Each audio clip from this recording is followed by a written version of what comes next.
Now, the clock is ticking. Ladies and gentlemen, it is Thursday at 8:30. A very warm welcome to you all. This is Mauls, Balls and All. We normally come to you on a Wednesday, but as a lot of you know, we've moved to a Thursday because of the new show that we had last Monday. And well done to Danny and co for covering all last weekend's games on the show. So, good morning, good afternoon, and good evening to you all. And wherever you may be watching us from, we have members from all over the world. So, thank you, enjoy, and join in if you can. Joining me this evening are familiar faces. All of them are familiar faces. We have Mike Reedy, we have Peter Martin, and we have Dara Weston just fixing his hair just to make sure he looks good. And finally, a man that needs no introduction, but he's going to get one. He is a former Ireland player. He is a former Leinster player. He is a former Lion. Let's not forget, he also had a stint in Saracens. He played 115 times for Leinster. He played 49 times for Saracens. He played 41 times for Ireland. And he started or played 4 times for the Lions in 2005 on their New Zealand tour. Shane Byrne, how the hell are you? And you're very welcome. Are you well? I am. I'm very well. How are you doing, Peter and guys? All well, everyone? All good, Great Shane. to see you, Shane. Great to see you. Now, Shane, I had to fix my hair being in the presence of Shane when we came on. Well, we all have to fix our hair when we have Shane on. I'll fix my cap. Shane, I have to say, because I know we have a mutual friend, Sabina Moylan, and I know Sabina will be watching. And she asked me to say this. She said, give Shane my best and ask him about the African tour we did with Jason Leonard and Bobby Skinstad. Do you remember that? Now, we don't need details, Shane, just an acknowledgement. No stories. What goes on tour stays on tour. No, there it wasn't one of those. Good to hear that. It was a charity tour. Atlas is Jason Leonard's foundation, and I'm an ambassador for it. And we did an absolutely amazing trip over there, visiting all the sites around that we're donating towards and helping kids, just getting them off the streets and teaching them the ethics of rugby and the camaraderie and the real club structure that are there. That's it's just to give them somewhere safe to be. And it was fantastic. We went, toured the road, Victoria Falls and all that. We were over there for 10 days. Absolutely amazing. Brilliant. Wow. Fair play. Well done. And is that ongoing, Shane? Is that a yearly thing, or how's that work for that charity? No, it's one thing that we he has events on a handful of times throughout the year, but like that's his permanent foundation. Like, so like it's a serious foundation. Like, he raises a hell of a lot of money for a lot of things. Yeah. You know what I mean? It hasn't really made a strike over here as of yet, but it's something we're working on. Okay, fair Very enough. good. Okay, there's comments coming in there, which we'll come to in 1 second there after we cover our first topic. Shane, seeing as you are our guest, okay. Now, you saw the list I sent you. By all accounts and pundits that I've listened to and articles I've read, the 4 areas that went against Ireland's scorecard in the Autumn Nations. 4 areas. The handling errors, the penalty count, the blunt attack that we seem to have developed, and the line out. Let's start with your forte, the line out. And as Bernard Jackman said recently on, I think it was Off the Ball or the 42 or one of them, he said, we don't have a master of the craft in line out jumping. Shane, it's your area of expertise. What are your thoughts on that? I don't know whether there's line out jumping. There is an issue. There's probably not a line out specialist there. To me, the biggest issue is, like, thankfully now it's great that the discussion about the hookers throwing is fading away, because, like, when the guys get up to a certain standard, their throwing is good on average over the last good few seasons, which is great. To me, it's the line out calls. Like, thankfully, you know, back in my old days, I called every line out I ever threw into. I think the hooker has the best feel for throwing the line outs in, but that all changed in 2005. And now the second rows call it. And the way they call it is they call it a certain line out. And on average, there's 2 or 3 different moves that is a nod and a wink away. If nothing is said, it goes to where the call was.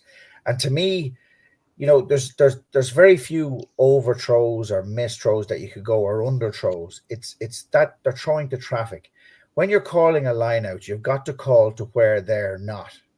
And if they've marked your line out well, you have to create space by movement. And that's what isn't happening. At the crucial moments, we're throwing to where there's a lot of traffic, which we shouldn't be doing, and we should be avoid. There's certain players that you want to avoid. They're line out specialists. There's certain players who are very good defensively, and then if we're creating movement, we've got to execute them very very fast, and that's the key to it. I just think more than anything, it's the line out calling is a bigger issue than the line out. Even the execution or even the going through the lifts and the throw. Yes, there are a few throws. There is no doubt about that, but not enough that you would go. That's the biggest issue. To me, it's definitely the calling, and that's probably what Bernard is talking about. Is that you had the likes of the great Paul O'Connell and Devin Toner in recent years. These guys lived and breathed what their trade, and they knew those skills. And the skills, as I said to you, is that when you're calling a line out, you call to not the ideal ball that you want. You always have it in your head. You know exactly what the backs want to do, and you would prefer to give it off to the back of the line out. Let's say that they have something that they need to play off, but winning the line out is more important. And Yeah. you give them what they would like, ideally if you can. But if you can't, you win the line out. Winning the line out is all costs, and that's just, to me, that's what it is. And there's a few guys there. Yeah, there's a bit of rotation going in who'd be calling them. But yeah, you probably just don't have someone that's putting his hand up and going, look, that's me. I'm the line out specialist. Whether it So, was Ryan. I mean, if you're saying this, Shane, if you're saying this, why doesn't Paul O'Connell say this to the players? Let the hooker just call. Like, why did they change that? If it was working, why change it? That the hooker calls it. Yeah, you were Oh saying, no, yeah, that changed. Like my Lions tour in '05 killed that. The second rows have been calling lineouts for a long time. So guys just are going to have to do their homework, and it's oh, a okay, great plus to have. It's a great plus to have to your, another little tick in the box, that another reason why he needs to be selected. If you just get a name as a superb line out caller, like, listen, Paul O'Connell didn't need it. He was mm, obviously superb at everything he was doing, but he was an excellent line out operator because he studied it. He put the work in, and you've got to execute that way, and you've got to call smartly. There's no sense in going like we do this line out all the time, and it's a great line out. Yeah, but you see, the opposition see that. The yeah, opposition see that that's your favorite line out. The opposition see that on the 10-yard line in attack, that you normally go to this line out. So they will stack against that. mm, So you have to be smart. You have to be thinking all the time. And as I've always said, the simplest way is you got to call the line out to where they're not. And if they're marking up well, you have to use speed and movement to create that space. Because you if you've thrown if you're throwing to where there's traffic, you haven't called it right. 50 but 50 is all of it then. yeah, but it seems to be going on a lot though, Shane. They don't see we don't seem to have solved the bloody problem. Is what's frustrating. Yeah, correct. But like, remember, the personnel haven't changed that often. Like, it's not a simple thing. It's not something that comes naturally to a lot of people. It takes a lot of Mm, work, yeah, a lot of studying, and there have been slight movements within the pack, and the hookers have changed in recent times because of injuries or for whatever the different reasons were, and it does just discombobulate the team just a little bit, and the right. execution when it does, when the line out does work and you've created the space and you're just slightly ahead, and if the throw just isn't quite right, it can create just that little bit of uncertainty. But look, it is something that it's not going to be solved easily. It's just Mm, something that guys are just going to have to work through. Okay. And what about the other 3 points there, Shane? The blunt attack that we seem to have. Not always, but it just seems to have regressed slightly. The penalty count and the handling errors. Now, the line out, the blunt attack, and the penalty count, you can coach. Handling errors, I don't know if there's an exercise where you can coach handling errors. But what about the other two, the penalty count and the blunt attack? Shane, would you agree with that? The penalty count, address the penalty count first, particularly against New Zealand. The penalty count was a lot to do with almost over eagerness. There's a discipline. There's a discipline in being when you guys are prepared properly. There's a calmness around the group that you can be ultra aggressive when it's necessary to be ultra aggressive, but you're also calm and controlled when you need to be. And there were times, particularly against New Zealand, that I feel that we were just a bit headless chickens around the ruck time in particular. New Zealand, the way they play is that they put you under so much pressure that they wait for you to make the mistake. And then the minute you make a mistake, they are superb at letting loose and attacking. That's always been the way they've played. But unfortunately, against New Zealand, we were making unforced errors. We weren't even allowing their pressure to come on us. It was just issues that we had. And, the world season does favor the Southern Hemisphere teams the way it goes. To think about, like, in the couple of months running into this, New Zealand had played 9 tests, 10, I think, if you count the warm-up game they had running into it, the England game. And they were in a better position. They were calmer on the ball.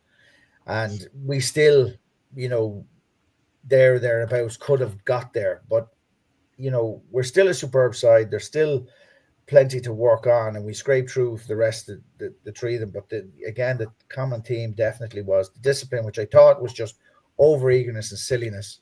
And you have to be as disciplined within the fitness structures as well. You have to be fit enough not to just headless chicken things. You have to be able to keep your head, and then the unforced errors, that's just calmness in what's around you.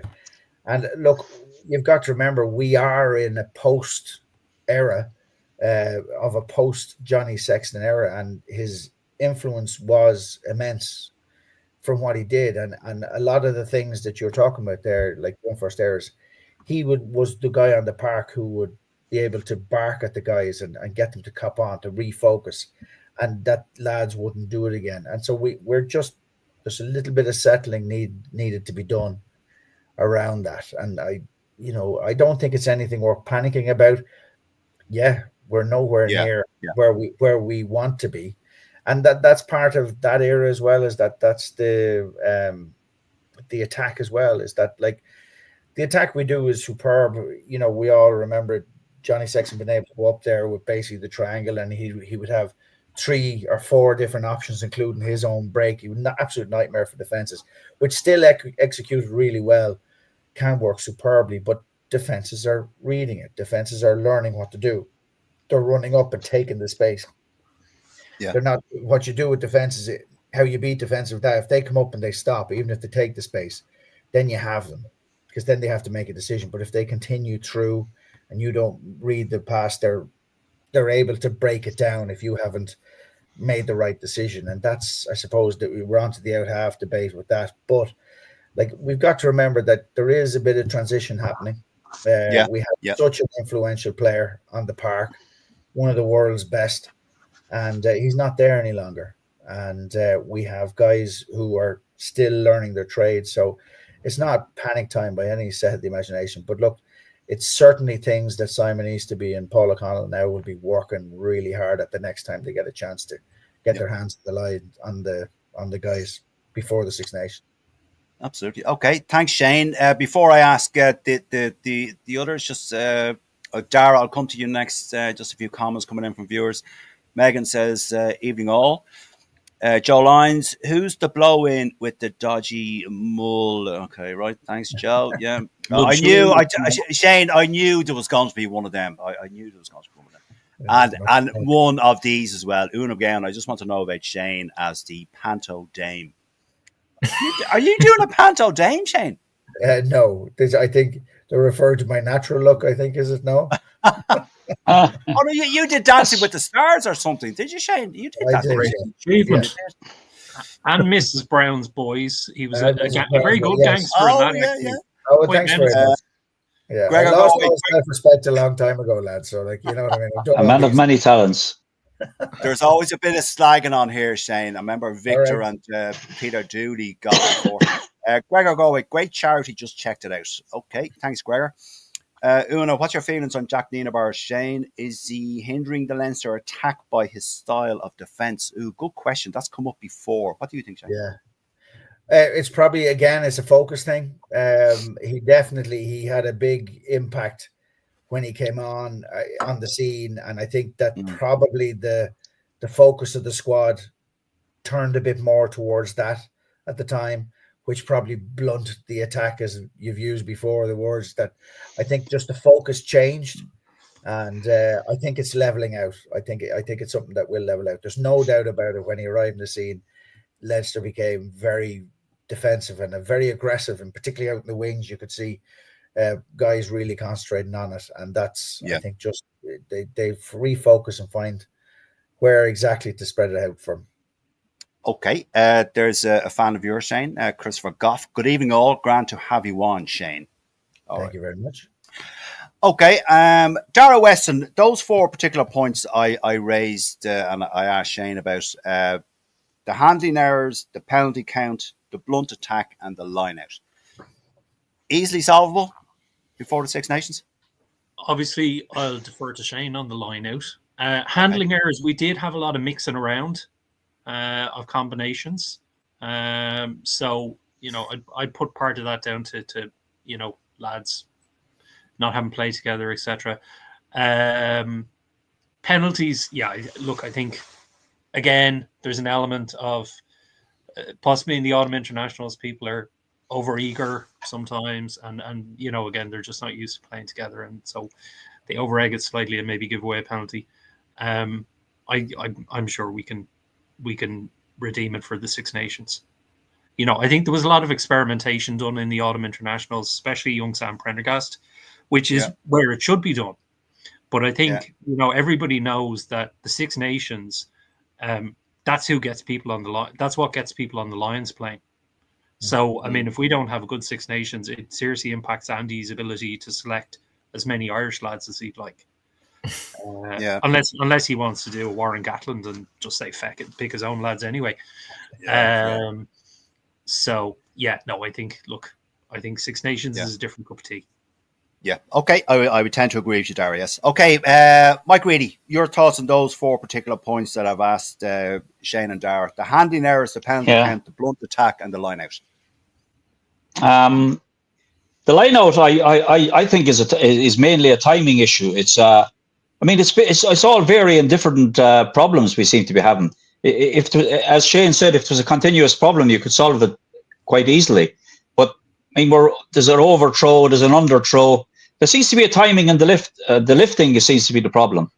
And I wouldn't be a connoisseur of the line out, and I agree. Apparently, Ryan Baird is becoming a connoisseur of the line out, but he's not playing, lads. He's not playing, and it can't just be left to one player. It needs to be obviously you need other options if something happens to him or he's not playing. So they will solve it. They will solve it. I mean, let's be honest. Mike, are you trying to come up with a solution to the Irish lineout with Shane? Absolutely, Byrne somebody needs that. With Shane Byrne on the screen, you're trying to come up with a lineout solution. I do think that Paul O'Connell needs to take responsibility for this, as he is the expert, and it's definitely right. Okay, go on. I'll leave the line out thing then. Yeah, leave the other 3 points. The penalty count, as from what I have seen, I've watched all the games, obviously, and there seems to be a big difference between the way the Northern Hemisphere referees referee the game and the way the Southern. The two games in particular that we had that really struggled with that was when we had Southern Hemisphere referees. That's when we gave away most penalties. Now, I don't know. It's definitely something that is ongoing over the course of time. That they do definitely referee, and we're also naive. Irish rugby has become very naive in thinking that we're going to get a fair crack at the whip, and we don't. That's another problem with the lineout, the encroachment from the other team, and we don't highlight it. We should be screaming that at it. Mike. That only happened twice. I think the All Blacks. No, that happened. It happened in the World Cup. The All Blacks absolutely slaughtered us in the World Cup, and so did the Box when we toured to South Africa. So it's an ongoing thing, and we seem to be too nice. The blunt attack, we're lacking in pace on the wings. There's no doubt about that. The game has moved on slightly, and other teams like South Africa, for instance, have absolute speedsters on the wings. We don't. No, and other teams have seen that. And also, if you looked at the Australian defence, they use a more passive defence. I think it's suiting Ireland better now, a rush defence. It's suiting our attack better because we had more success against South Africa, and that's how they play. So our attack has been affected by that because they're fanning out over the goal, and if you don't take the ball like Johnny Sexton did, take the ball to the line and give us the options, and they then, like Shane said, they have a decision to make, and we're running out of ideas almost, and that's how it looks, lads. It looks as if we have run out of ideas, which is not a good. All these things can be fixed.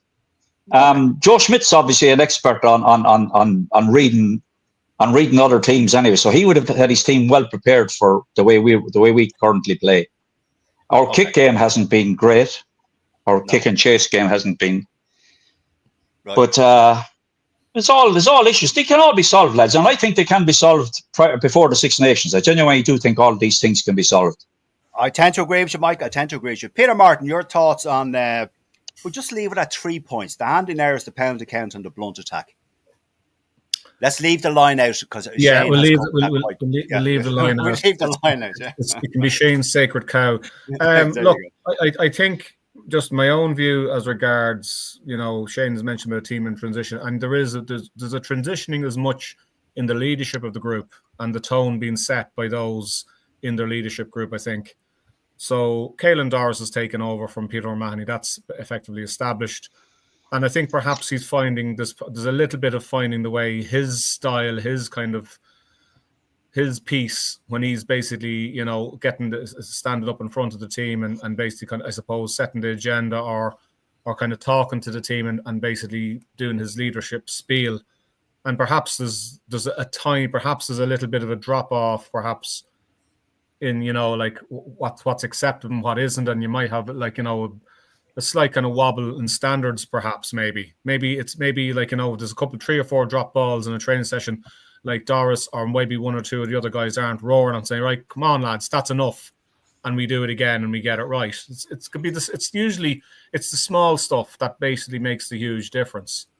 So that's what I think as regards, the discipline. Handling hours, for me, it's kind of in and around the same kind of issues. If you get your detail right in as regards, your ruck entry, your as Shane pointed out, when to be aggressive, when to hold off, when to put the brakes on a little bit. That's getting your detail right, but making sure you're on your money, you're making sure your head's in the right place, doing the right thing, doing your job on the pitch. Look, there's not an awful lot else really to it. Yeah. I think it's just one of those things. But it'll be interesting to see, as regards the attack, there's definitely a case that at this stage, like a lot of the a lot of defenses now have picked that they're not watching the ball, they're watching where the ball is going. They're following the ball, so following the ball to the man, so they're picking out who the receiver will be when there's 2 or 3 receivers on, or if the ball's going out the back. They're trying to read an awful lot more. They're closing the space. They're watching them. They're watching the options a lot more. So they're just getting better at it. That's just it. So it'll be interesting to see what Goodman brings a little bit more. Is there a little, because there has to be constant evolution. There has to be a little tweak here, something a little bit different from the previous season that other teams aren't picking up on. Like we've seen it before. where, you know, Ireland used this particular starter play against South Africa, and they used a similar one, but in a slightly different, with a different receiver. I think it was for Conor Murray's try against South Africa.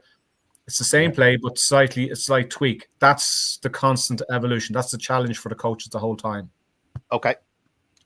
Thanks, Pete. Okay, Shane, before I come back to you on our next topic, Christopher says, were you on a cooking show, Shane? Were you? Yeah, I did come down with me. But all right, I didn't know that. Okay. Yeah, no, there's very little embarrassing things I haven't done over the years, really. There's someone else. Does Shane have a copyright in the mullet? Oh God, I knew these were going to come up. Yeah, okay, right. I wish I did. He wears it well, to be fair. He wears it well. He certainly does. Joe Lyons, think Lineout has missed furlongs lifting as well as his defensive play and positioning. Fullback seems to get wrong-footed quite a bit, and front has been attacked quite a bit. Okay, thanks for that. Joe Una McGowan says, agree with Mike, it should be pointed out to the ref read the 1 metre gap which certain teams are encroaching. Porter finally pointed it out in the Rugby World Cup. Mike Loom says, man, Shane, there you go. Someone else saying hello to you there, Shane. Just to say, Peter, I wouldn't, that would point with Tyke Furlong. I hadn't thought about it too much in the line-out terms, but the best line-out operator I ever played with or against was John Hayes. Right. He was absolutely superb. He knew every line-out absolutely inside out, was a genius defensively, and everybody around him just behaved and just did exactly what he said. And he could organize the line out, and he'd know the calls, and he would get every inch out of every single player executed. You know, as was said earlier on, that there might have been something up at the lifting. Tig been missing. Yeah, look, Tig is one of these guys who's an absolutely fantastic tight head with everything he does, defensively, execution, scrum, and also the line out. So maybe we were looking in the wrong direction for some of the answers, because as I said, the best line out opera I ever met was a tight head. Yeah. Interesting. Oh, and Shane, by the way, I meant to say to you, tomorrow you're featured on the LinkedIn feed. I know you've liked a few of them. First cap, last cap, and tomorrow it's you. All right. Okay. Because I know you've liked them. So just to give you a heads up, because Nick Popplewell was commenting on them as well. Yeah, he's brilliant. He's been on the show actually as well. Yeah. He's been on. Lovely bloke. My first Leinster cap was with him at Loosehead. And a guy called Johnny Fian, who ended up the CEO of the Lions, was the tight head, and the two of them enormous. As a young 20-year-old, I felt very, very comfortable in there. Very comfortable. Oh, very good. Yeah. All right. Okay. All right, Shane, I want to ask you about this. This was discussed on Off the Ball, and also our colleague Danny Brosnan wrote an article about this for our affiliated website, ruckthis.ie, about a fifth province. Would a fifth province be feasible? The lads on Off the Ball, I can't remember their names. It wasn't Quinny, I don't think. They were discussing this with the amount of players that are produced that don't get regular game time. Now, we might have missed a trick with London Irish, but would that be feasible financially? Would it be a runner? Well, you've mentioned in your question, you've mentioned the answer. The only way a fifth province would work is within London Irish. We don't have the resources over here to do it. The cost of running the four provinces is kind of where we are. Yeah, player wise, if finances weren't the issues, we probably could. Like they were talking, you could down in Cork, or dividing Leinster to the Pale and outside of the Pale. Let's not give it to Munster, Shane. Let's not give it to Munster, Shane. Let's keep it. Let's keep it here. Let's keep it. Even as somebody married to a Cork woman, they would totally love to break away from Munster. They'd like to break away from everybody, I'd say. Yeah, exactly. The Republic of Cork. But it is something. I think there should be far more movements. Like look at the hooker situation now in Leinster. Like all of a sudden, you've got 4 or 5 competitive hookers there, and how are they going to get through that? one of the complaints, and that with the lack of silverware with Leinster has maybe been not concentrating enough on a particular out half, and which Ireland seem to have done in their selection for the last game. And part of that is coming because there is choice, but like that's, again, it's a compliment, is because the numbers are being produced, and maybe the movement should be more. I know there was some of the out halves, it was suggested, should maybe go down to Connacht for a season or two, and I would have no issue with that whatsoever. I don't think we have the resources. I think it'd be lovely to have a fifth team. 4 professional sides. We're one of the smallest professional unions that there are out there, but I think the only option for a fifth province, realistically, there's not one on the island finance wise. There is player wise, but I think it's true London Irish, and hopefully there's whispers and rumors that maybe our ex Formula One champion might be thinking of restarting in Irish, which would be fantastic, wouldn't it?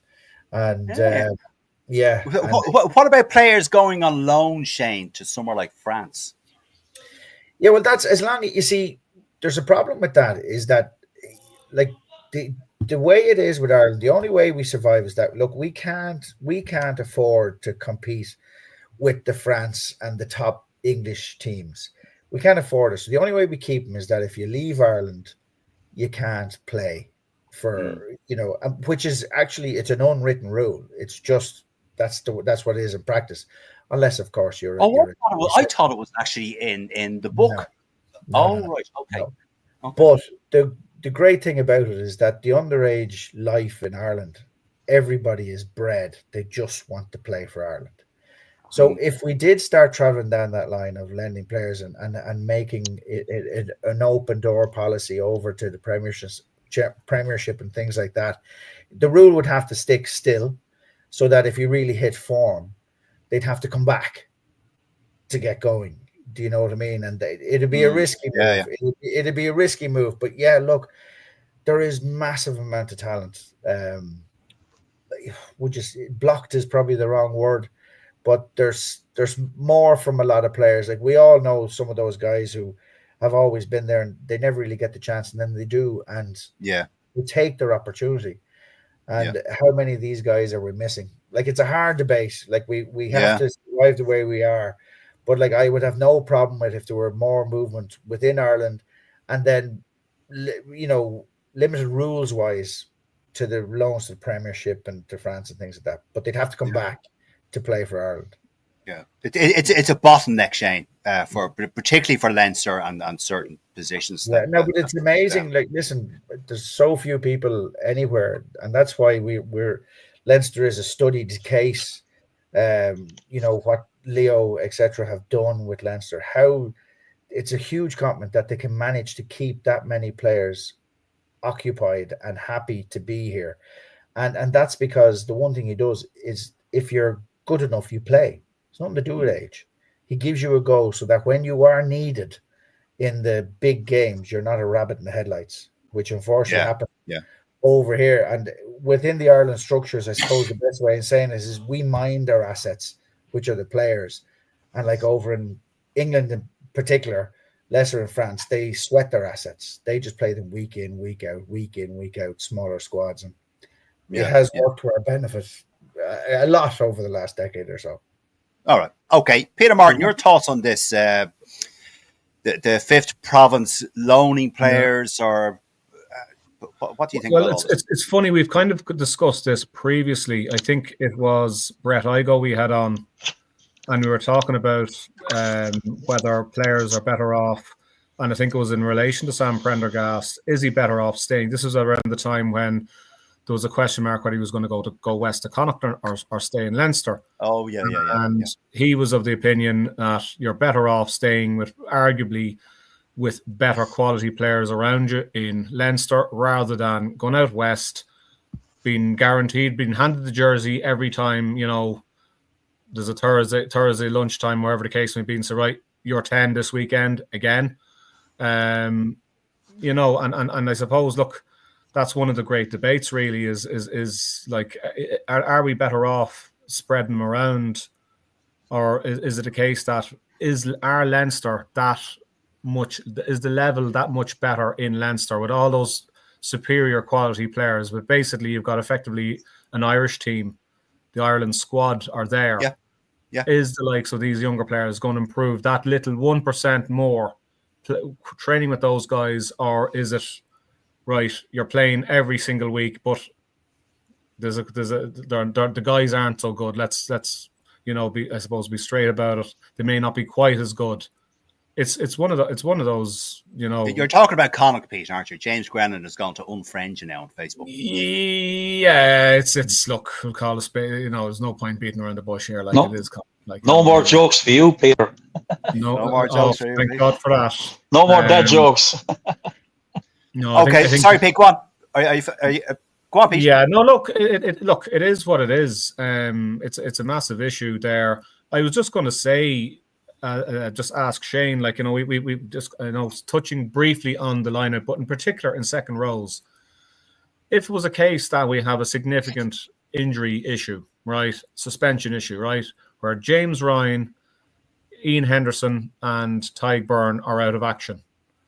We're looking a little bit. I'm just thinking, like, from an experience perspective, are we not starting to look a little bit short as regards potential players coming through? Like, we've had a serious glut of a serious group of young kids, including Paul O'Connell's own nephew, and we've got Thomas Ahern, of course, who's a bit more seasoned down in Munster. Yeah.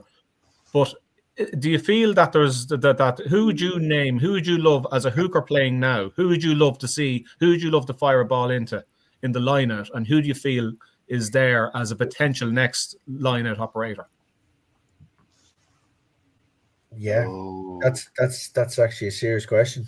I suppose that, well, like, first thing you got to say is that any international side would miss those players that you just named. And that would devastate any squad. But yeah, for coming up, I don't know who would be even next. Who you would be going? I think you'd find. I think you'd find Ryan Bird going into the second row quite quick. Well, I'd say we have the same problem though, Shane and Pete. He stumped me there. Honestly, like I couldn't. No, but we'd have the same issue with the front row. We'd have worse issues with the front row. We'd have worse issues with the front row, Shane. Yeah. Outside of hooker, like, the prop situation is drastic. We don't have enough props. Yeah, there's a few guys coming up through tighthead coming up through the Leinster ranks at the moment, but like Porter would be a devastating blow. Considering the time that he puts in onto the park at the moment. He's a remarkable athlete for a rugby player. Absolutely incredible. I like what I've seen of that young Usanov that's coming through at Leinster. I like him. I like the look of him, by the way. I think he's going to be the next one. Go on, Michael. What are your thoughts on this point? The whole. The fifth province. I agree with Shane. It would need to be something like a London Irish thing. I don't see how it could work. I don't live in Ireland, so I couldn't judge how it would work geographically. Obviously, know Ireland very well, but I don't think it could. The finances there either, and we say we have enough players. We have 180 professional players in Ireland. Is that enough to spread out over a fifth province? Possibly, because there's obviously more coming through at Leinster, like a conveyor belt there. I do think I'm all in favour of spreading the wealth out throughout the provinces, as against bringing in foreign nationals to play who can't qualify for Ireland. You know how I feel about that. But yes, that's why your nickname is Mike Farage. Yeah, well, lads, it doesn't. The only reason that I bang out on about this all the time is because it does nothing for Irish rugby, as far as I'm concerned. It doesn't help Irish rugby going forward. Like, we haven't got props. We can't bring in fucking South African props. They're not going to play for Ireland. Well, they might one week and then they'll fuck off. Leinster have a French one. Leinster signed a French one. Yeah, well, they shouldn't have signed him either. They should be fucking. Leinster have enough young lads there. They should be playing him.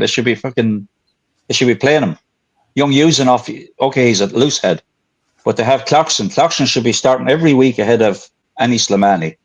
Slimani's no fucking use anyway. He's done. Oh, Is he- I Would don't is- know you about shut that. up? Would Oh, you? Mike, Jesus Christ! Mike. What noise of fires? Go over He did. there. Mike, He Mike, did. He Mike. did have a good game against Ulster. I will give him Mike, that. He had a great game I against Ulster. guarantee you the likes of Clarkson and Maguire and any other props that have had spent a bit of time with Slimani, they'll add percentages onto their game. And your with his man, experience. Well, if do you know Absolutely something, huge. if they get that, if that helps our players going forward, then by all means, that's great. I reckon All my right. own view on that very briefly is that I reckon he'll be the signing of the season for Leinster. Yeah. Okay. All right. Go on, Mike Reedy. Go on and finish your speech that you're giving to the English Defence League tomorrow. Dara Weston. The locks issue. Yeah, all right. Go on. Go, Jesus. Right, go on. The locks issue. Yeah. The locks issue is. I don't think it's as desperate. I mean, it's like what Shane said. The same problem would apply to every other team in the world. If you took 3 players, if you took Etzebeth, fucking Snyman and what's the other ones they have out of their team? What would they have? They have some players coming through. I'm sure they will have. England are struggling as it is. Mike, There's another young boy at Leinster. There's another young boy that played 20s about 2 years ago. Mackle something that plays with Leinster. No, what's his name? He's a good young lad as well. Yes, that's him. Tierney. He looks a good player. Shouldn't have let fucking off to Bristol anyway. He should have stayed. All right. Okay, Mike. We've loads to get through. I've loads of comments and so. Okay, on you go. Okay, thanks very much, Mike. Thank you. Dara Weston, your thoughts on this before we move on? Yeah, I think the lads have covered it. One of the reasons why Ireland is the envy of a lot of countries is because the union own the clubs. So I mean, if you look at the Welsh system, they've 3 privately owned clubs who couldn't agree on the color of black. So I think the only way it would work would be a 5th province controlled partly by IRFU, because if we send young lads off to France or somewhere, they'll get beasted week in, week out, and they'll come back injured or burnt out. So I think the lads have covered it already. Okay, fair enough. Okay, Shane, before we move on to the next, just a few comments here.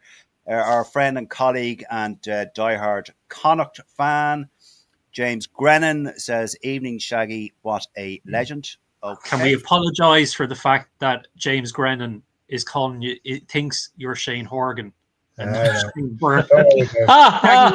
Horgan's nickname is Spanner Brennan.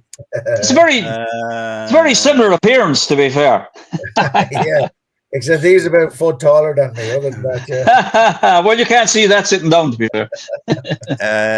Dave, or also our pal Dave Sheedy, Hayes changed the line out on the lines in 2009. Good man, Shane. Great minds. Okay, I didn't know that. Cheers, James Grennan again. Send Sam Prendergast down to... No, go away, James. You're not getting him. Go away. Bernard McGreer... I can smell the Munster jealousy from here. Well, you've one Munster representative on the panel tonight, Bernard. Mike Reedy. Did I say anything about Munster? No, you all right. You didn't. Okay, Shane. 3 players I want to talk about who are rumoured. I don't know if you know anything more about this, but they're rumoured that they might move. Ross Byrne, John Cooney, and Jacob Stockdale. I'm just going to throw this out there. We touched on this earlier that if you go and play abroad, then your Irish international career would deem to be over. However, John Cooney's Irish career has been over for I don't know, a few years now. Anyway, wrongly so, but anyway, yeah. Yeah, I would agree with Shane. I've often said John Cooney is a fine player. Jacob Stockdale. Now, this was not a Leinster thing against Ulster, right? This was just in the group, in our Facebook group, Irish Rugby Banter. I just said, will we see Jacob Stockdale and Ian Henderson at the next Six Nations, right? That's all I asked. And a very mixed response. No, yes, no, yes. Stockdale maybe, Henderson no, all this sort of the answers that I got. So 3 players, Ross Byrne, John Cooney, Jacob Stockdale, all rumoured to be moving to France. I think John Cooney, the latest is that Brive are looking at him, Stockdale to Racing, Ross Byrne to Montpellier. Shane, would you say that's a good move for them? Do you think they might as well top up the pension if they can? Do you think they're Ireland? They might as well just take it and go while it's on the table. What do you think, Shane? Well, look, taking the Irish hat off, I suppose you've got to remember that these guys have a very short space to earn as much as they can for their living, for their families and everything until they're in their mid-30s, and then they're, what they were put on this earth to do is gone, and as far as they would be concerned. And so if they do choose to do it, you've got to, obviously we don't want to see them go, but when we're producing numbers like we are, like Ross Byrne, for instance, is a prime example. There's another set of out halves coming up, and Ross there as well. The competition is going to be fierce. Look, I don't like to see it happen. Wouldn't begrudge it if it does happen. Cooney, we discussed. I thought he should have had a lot more international life than he has had. He's a superb player. Yes. And Ross Byrne, we know that he's been thereabouts. Manley been number 2 to Johnny Sexton for a long, long time. Most times when we needed him, he stepped into the breach. The Stockdale is one of these enigmas that a superb provincial player, brilliant in attack for both Ireland and Ulster, but as throwing a critical eye at him, he doesn't behave within a defensive structure. Yes. And that's been his flaw. And that's been the killer. And if you're playing against him, you know what he's going to do, and you can make him do it to step in. And that's his one flaw. And that's what had him out of the squad for so long. And it was his pure attacking form that got him back into the squad for these November internationals, because there's no doubt about it that he's an amazing attacking talent. But to play at the level that this Irish team is at, you have to tick a lot more boxes than just that. And he unfortunately hasn't been able to close off that end of his box. So you could understand his frustration, because in the French game, listen, he'd score tries to beat the band out there. He could become a superstar out there. So you never know. You never know. But you wouldn't begrudge any of them. You'd understand it, but still would hate to see it happen. Right. Okay. Thanks, Shane. Good points and well said. Peter Martin, those 3 players, should they go? Should they stay? Is their international career over apart from Cooney? What do you think? Well, look, Cooney has been discarded for Ireland for a long time, and look, it's the conversation that's been on here. It's been on social media. Why does nobody like John Cooney? Look, it is what it is. I think you just need to kind of move on and get over it and say, look, there's a significant group of younger players coming through who basically have a lot more tools and better tools than what Cooney already has. So I think it's at this stage, like, he's well within his rights to pick up his tent and go to France. And, I do think the type of player that he is, I think he'd do very well in France. He's that kind of, what he tend to play, like in France, you have the Petit General type of scrum half where everything goes off 9. I think Cooney is absolutely fit for a French game. Like, you can just picture him. He does flipping everything, and he loves it. Not so much that he loves the center of attention, but it suits him. It suits it to be on him, and I think he relishes it. So I think he's absolutely fit for the French game. He should go. As regards the other 2 guys, look, Henderson, I think, is at the exit door in a green jersey for me, to be honest, at this stage. Stockdale. Stockdale, he's not 30. I think he's still got a bit to offer, perhaps. He's not going to be Andy Farrell's first choice, perhaps. But look, he's a hell of an option to bring in, if we get short on the wings. Like, if we're down 2 or 3 players on the wings, like, you'd have to call him up, I think. Weaknesses and all that he has, it's what he brings. Like, he knows where the try line is. He's a big physical presence. He's got the X factor. Like, all you have to do is just look back at his highlight reels for scoring those tries against the All Blacks, like, where he just made it himself. Like, there's very few ringers in World Rugby who do that. So I know, think, but when's the last time he's done that at international level, though, Pete? I know. Well, I suppose look, he's done it for Ulster, but as Shane was saying, yeah, you know.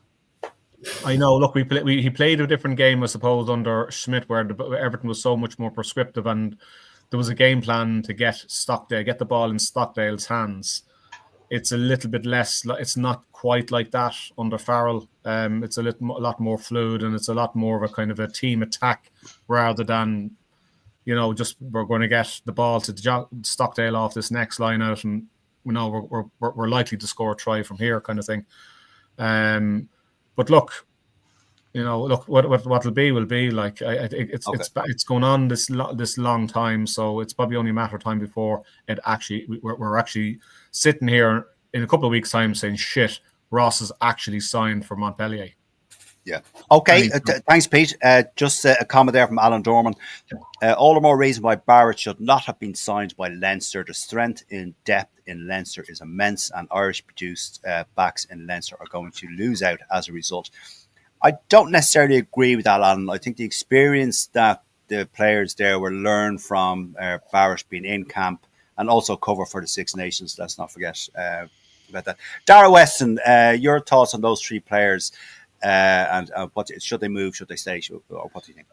Yeah, look, I think as Shane said, it's a short career sometimes. So if they can make the money going to France, as Peter said, I do worry that once Ross goes, we'll miss him. I'd love to see him going to another province. Like, this is a guy who scored, I think, 1,000 points for Leinster. So I mean, he's proven his worth over time. And if anything were to happen to the current options we have for 10, it'd be great to have an experienced head like that available for call-up. Okay. And what about Stockdale and John Cooney? Yeah, Stockdale, I think he's unfortunate insofar as you were saying, he can't replicate his Munster form in an Ireland shirt, but he doesn't get any string of games. He doesn't get any sequence of games in an Irish shirt anymore. Whereas week in, week out, he's in an Ulster shirt. So I suppose that's why it can be a bit harder for him in the Irish setup. And Cooney, he should have been involved more, but at this Cooney stage, probably should have gone 2 years ago, Dara. Yeah, well, that's like he's not going to get called back. So I think if the money's on the table, he should take it. All right, Mike Grady, briefly, your thoughts on this? As regards John Cooney, the ship has sailed anyway. From an Ireland perspective, he had the chance to go and play for Scotland. They didn't seem to make any effort to draft him over there. Going to France probably would suit him, as Peter said. The way he plays, I think it might suit his game. Stockdale, I'm still not. I mean, had you said to me prior to the autumn internationals, did Stockdale have a future in Ireland, I would have said no. But let's be honest, neither Matt Hansen or James Lowe really set the header alight during the autumn internationals. Neither of them did. And I think there could be certainly an opening. And we need pacey wingers, and we don't have them. I don't think Stockdale is a pacey winger as it goes. But his defence has definitely let him down, for all his career. And he has been, it has hindered his progress.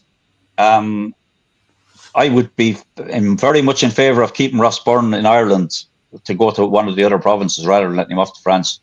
100% I would. He'd get a game for any of the other provinces, and he's like Dara just said.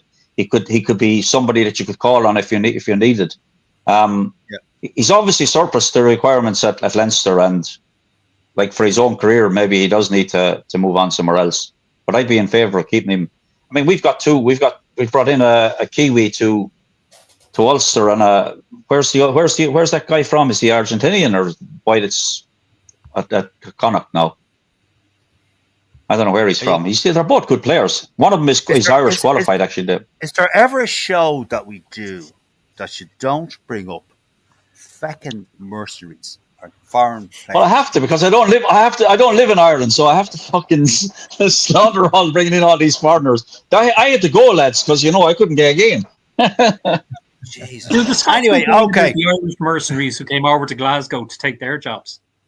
Like you, fuck them. I don't care about Scotland. I don't care about Scotland. Glasgow, you're living in Glasgow. You're taking a Glass Wheaton's job. You're not That's actually. because they're not fucking good enough to do them. That's why. All right, okay. Jesus, calm your fucking tits. and there go the Scottish listeners. Yeah, exactly. Okay, before we go on to our second last point, we'll have one more point to discuss because we're on 55 minutes. We must we end in about an hour. I just had a few comments coming in. Bernard McGreer, if academies were centrally controlled and told you can wait any time to get onto the Leinster team, you can. But if you go here, you can't. You can get game time. All right. Don't know, yeah. Joe Lyons, would an option be a fifth team solely based with under 23s based in a university, say Galway? It would feed into the other four teams, but water down the numbers wanting to play for a specific province. I don't know would that work or how would that work. The only thing I'd say on that is based on under 23. This is going back to the old way of thinking we used to have that. Yeah. It's not you're good enough. You have to be old enough to play. Yeah. Right, So okay. like keeping all the under 23s, we could be missing out on people. Yeah. Okay. All right. Fair enough. Second last point, gents. Sorry, our last point before we go on to our score predictors for next weekend's games. Shane Byrne, this was brought up and it was questioned. It was criticised, not a great degree, but it was compared to, albeit slightly unfairly, to the Springboks and the All Blacks. In 2024, Ireland used, I'm reading here, 41 players. They blooded 6 new caps. In comparison to the Springboks, who played 52 players, the All Blacks 51, and their new caps were significantly more than what we did. Now, albeit that both of those teams played 2 more games than us. I think we played 11, they played 13. Is that a number that we should be trying to increase, Shane? 41 players, 6 new caps. Well, there's a few different ways you can attack that. Firstly, obviously, is the obvious one, numbers and things like that, and the amount that are coming through. Like they obviously, particularly South Africa, have just absolutely enormous numbers of senior players. There's other ways of looking at it as well. Is that in between World Cups, other countries other than Ireland very definitely look at bringing in players to get themselves ready for World Cups as well. We don't have that luxury. We don't have that ability to really push through new caps because we need the results. We need people coming in. We need bums on seats. The Six Nations is still a main breadwinner for us. We need success within that. So we need to push teams through where South Africa, again, the obvious one, like they're World Cup specialists and they breed a squad. They flex their squad muscles in the in-between time, which is brilliant. And that's exactly the way you would want it to be. But we just don't have that luxury, I'm afraid. I thought we did well. I thought Farrell did well in the way he did throughout the 4 games. I think it was fair enough that the amount of guys that we got on. I don't think there's many that you would have gone, what about him? So yeah, it's about right. But look, yeah, you'd love to see more young lads coming through because we know they're out there. But I think it's about right. Considering all the little bits and pieces there, I think it is about right. Okay, thanks, Shane. Dara Weston, would you agree with Shane on that, or if possible, should we have tried more blood new players, particularly in the Autumn Nations, not so much the Six Nations? I'd agree with what Shane says about the, getting the bums on seats, etc. The one thing I would say, though, is the IRFU are probably one of the better financially positioned unions.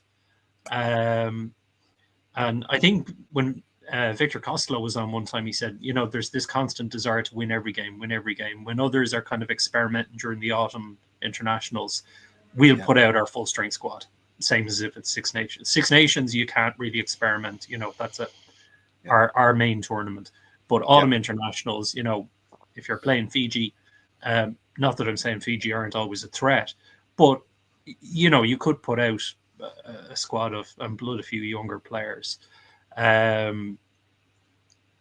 look, I mean, it's, one of the things we've talked about many times before is tickets and stuff. And, since Ireland have been on a winning streak under Andy, it's harder to get tickets. But we all remember the times when Ireland couldn't win a game, Oh, yes. we were doing Mexican waves in Lansdowne Road to keep ourselves amused, and singing and stuff. And sure, nobody wanted tickets then, so it's... Remember it well. Yeah, I think it's a kind of a balancing act. Right. Okay. Thanks, Dara. Sorry, Dara, were you finished? Yeah. Yep. Sorry. I didn't mean to cut across you. Mike Reedy, your thoughts on that? Players use new caps. See, as regards players used and new caps, the fact is Ireland played no weak team throughout the whole of this season. We played the Six Nations. We toured South Africa. Outside of playing Fiji, we had 3 tough games in the autumn internationals. Everybody else, including South Africa, played Portugal. They played, we don't get a chance to blood. We didn't give ourselves a chance to blood new players as such. Scotland toured fucking America and South America, and it's easier to blood new players when you play games like of that magnitude. We had a tough year, and to blood 6 new players, and we did throughout between the Six Nations and the rest of the season. We blooded 6 new players. That's not a bad return, in fairness. No, it'd be nice if we could have done more, but the emphasis has always been on the Six Nations as far as Irish rugby is concerned, and that is where the bread and butter is. That's where the money is to be made. I mean, the IRFU are blatant that they lost 18.5 million by having to play in the World Cup because they lost the autumn internationals, and that's the value of the autumn internationals. The money that you get from having the autumn internationals, and weighed with the cost of the actual going to the World Cup. So, I mean, it's a sacrifice you're going to make, obviously, but I don't think I wouldn't be worried about that now. We never copped out and took the easy options and played easy games, or had a. I mean, New Zealand came over and played Italy. Let's be fair. And Italy gave them a better game than they probably expected to. But, the rest of the teams have maybe brought through more players, but some of them through necessity as well. We had a steady team after the World Cup. We didn't lose that many players. So if it's not broke, don't fix it. Okay, good point, Mike. Yeah, thank you. Peter Martin, your thoughts on this before we move on to our last score predictor round. Yeah, I just think it's Shane has kind of hit on. We can't really just basically hand out 5 or 6 caps in a game versus whoever and just say, right, off you go, lads. Our selection against Fiji definitely was a little bit of a pick and mix, really. That's probably as adventurous as I've ever seen, in my own view, Farrell ever go with a selection. But I suppose you have to look at the guys who we've given caps to and how well they've done on the performance. Nobody, is it Chuck who did very well. Quiet enough kind of game, I thought, but he was good. He was very solid. You wouldn't say, well, he won't be getting another cap now for a while, kind of thing. He will remain involved.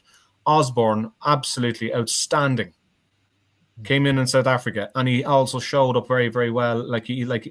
When we were down against Fiji, he stepped in to play out half from full back, if I'm not mistaken. He ran the show for the 10 minutes whilst Prendergast was in the bin. Did he look worried? Did he look stressed? Nah, just give me the ball. I've got this, lads. It must be very heartening for Farrell to have these guys. Granted, we don't cap perhaps at the level that other people think, but Farrell's looking at these guys, and it's the type of player we're capping and how they respond and how they react and how well they do. That is all extremely positive. Clarkson, done very, very well. And look at Gus McCarthy. I was just going to say, Pete. I was just going to say, like 6 months ago, he had said, "Well, guess what, Gus? You're going to have a hell of a end of year." He'd have laughed at you probably. He'd be just thinking, "I'm just looking at getting my place on as second choice hooker, perhaps behind Dan Sheehan." or Ronan Keller while Dan is out injured. I'm not looking at Ireland. Yeah. All right. And Actually, all of the a one sudden, thing I'd look say as well, how well Peter, he's done. Look at the plaudits he picked up. So I would put. Sorry. No, sorry. Go ahead. Go ahead. No. It's just the point. The point I'm making is that the guy, we haven't capped as many as others, but those we've capped, they will stick within the squad. They're at that level. They're at that standard. They're where Farrell wants them to be. They're going to be in and around the training squad for the Six Nations.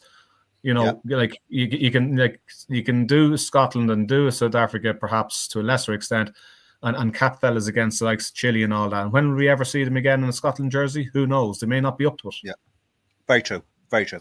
Okay, gentlemen, before we go on to our score predictor, just some comments to wrap up. James Grennan, sorry I missed that one. Talk about slagging Connacht. Peter Martin, I'll find you and I'll get Liam Neeson to have a word with you in your shell. Okay. Catherine Keegan, hi Catherine, evening gents. Should the props be sourced at AIL level? We spoke about that before. Possibly. Did Ulster bring in that young lad from Queens this time last year against Munster, Wilson? Yeah. So he came from AIL. Yeah. Dave Sheedy, come on, Mikey, you fucking tell him. I presume that's the mercenaries. Bernard McGuire, one is enough. Peter Burke, I don't know. Sorry, Bernard, you lost me on that one.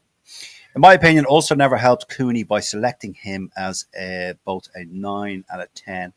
Yeah, a lot of truth in that. Joe Lyons, let me just see here. Last one before we go on.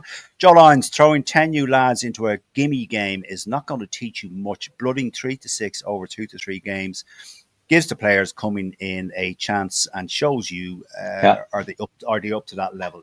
Good point, Joe. Yeah, good point. Okay. Yeah. We'll finish with this. We'll go through them. Shane, you're up first. Win, lose, or draw. Next weekend's games, we have the Champions Cup kicking off, the Heineken Cup, as we call it, and also the Challenge Cup. Teams haven't been mentioned, so it's very much a blind. Yeah, totally off the cuff. Yeah. Totally off the cuff, yeah. Munster are at home to Stade Francais. Munster, they haven't had a bad record against Stade Francais. No, they have a good record, particularly at home. And they've had a couple of away wins as well. So, yeah, you'd have to go for a win for that.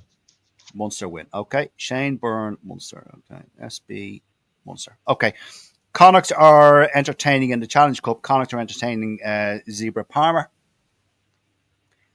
You would have, if they're going to do anything, if they're going to have any sort of a run, they have to go for that. Now, Zebra, it's a bigger challenge than it used to be. Italian rugby is getting there, but go with Connacht for that. Now, okay, Connacht have to win it, but will they win it, Shane? This is the thing. Or, you know what I mean? I'm going for Connacht to win. I'm going for Connacht. All right, okay. We're going for Connacht. Okay. Toulouse, oh, God. Toulouse are entertaining Ulster. Wow. Yeah. Indeed. Yeah. Indeed. Ouch. Look, ouch. We know, particularly up in Belfast, they've had some great results against French sides, but I think that's a little step too far, particularly Toulouse hosting.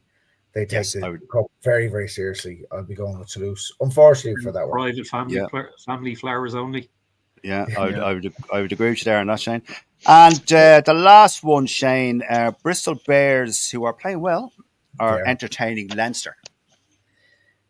Yeah, that's really going to be a great litmus test to see where Leinster are, because a lot of the things that affect Ireland affect Leinster as well.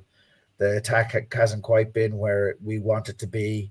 The cohesion has been there, unforced errors.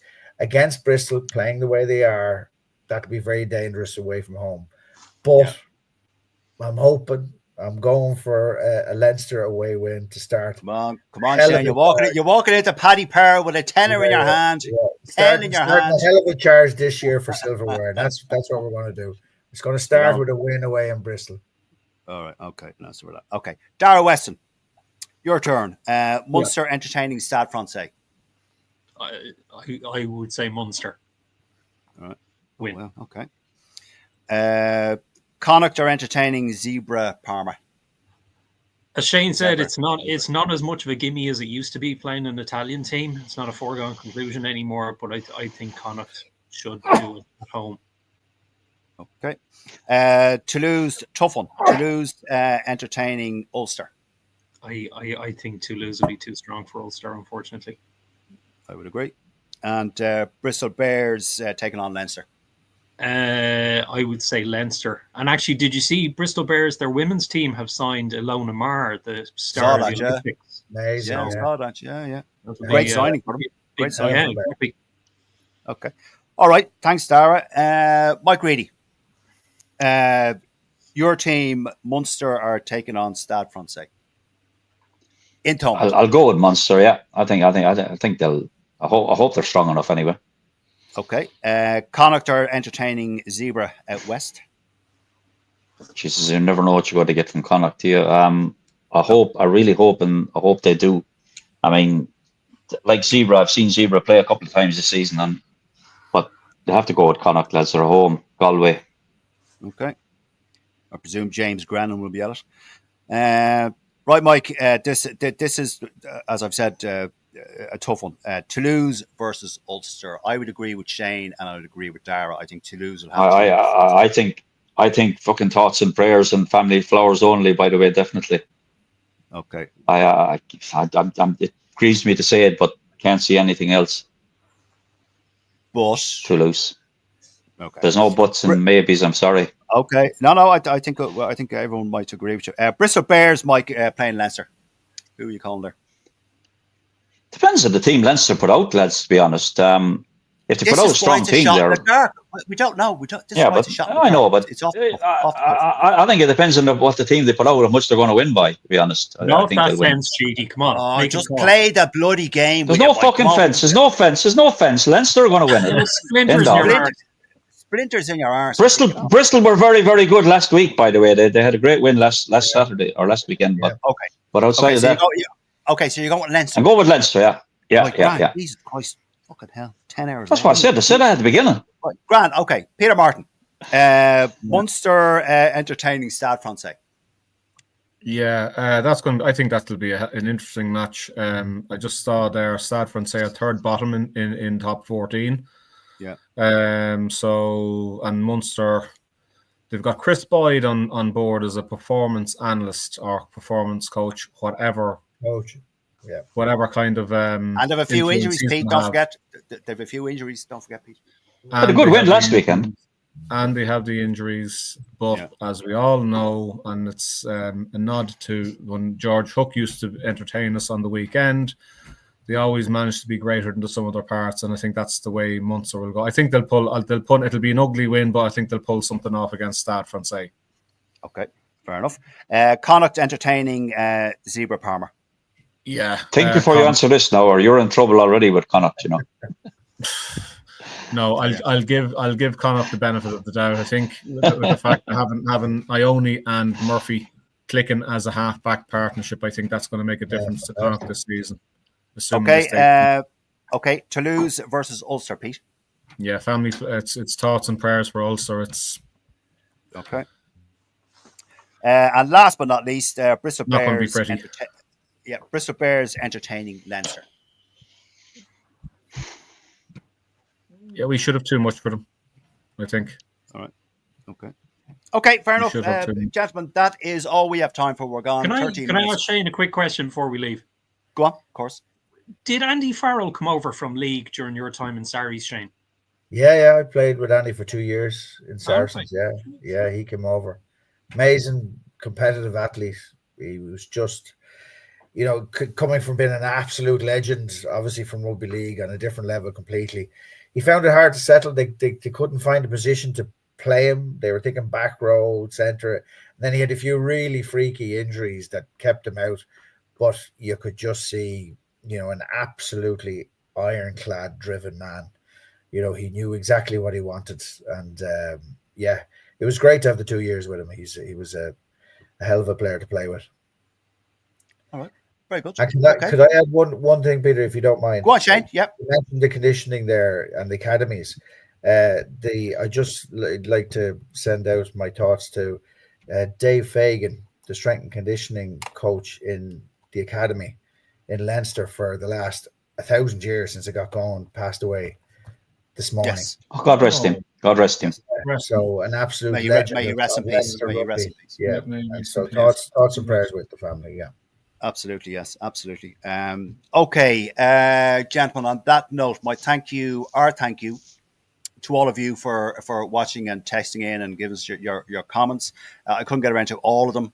There was a lot coming in there, so thank you for doing that. We always appreciate it on every week.